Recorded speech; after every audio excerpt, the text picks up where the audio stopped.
Hi friends, எல்லாரும் எப்படி இருக்கீங்க? நல்லா இருக்கீங்களா? இன்றைக்கி என்ன அறுவடைன்னு பார்க்கலாம்.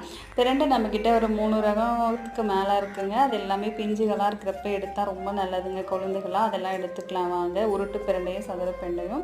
அதுக்கப்புறம் பார்த்தீங்கன்னா சிவப்பு வெண்டை பாருங்கள், பார்க்கவே எவ்வளோ கலர்ஃபுல்லாக அழகாக இருக்குங்க.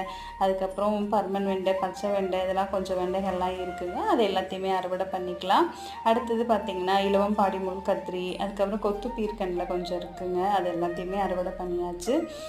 பார்த்தீங்கன்னா பிரண்டை பாருங்கள், இதை வந்து உருட்டு பிரண்டை, இது வந்து நார்மல் சதுர பிரண்டைங்க. பிரண்டை வந்து ரொம்ப நல்லதுங்க. ஊறுகாய் பண்ணலாம், தொக்கு பண்ணலாம், துவையல் பண்ணலாம், அரைச்சி தோசை கூட பண்ணுறாங்க. அதுக்கப்புறம் பார்த்தீங்கன்னா கொஞ்சம் கத்திரிக்காய், கொஞ்சம் வெண்டைக்காய், தக்காளி, பேர்க்கங்காய், புடலங்காய் வந்து அறுவடை முடிஞ்சிருச்சுங்க. காய்கள் குட்டி ஆயிடுச்சு. அதுக்கப்புறம் அடுத்த பேட்ச் போட்டிருக்கு, அவங்க தான் வருவாங்க. இன்றைய அறுவடை பார்த்தீங்கன்னா இவங்களாம் தான். தேங்க்ஸ் ஃபார் வாட்சிங். நவானவி கார்டனை சப்ஸ்கிரைப் பண்ணுங்கள், லைக் பண்ணுங்கள், ஷேர் பண்ணுங்கள்.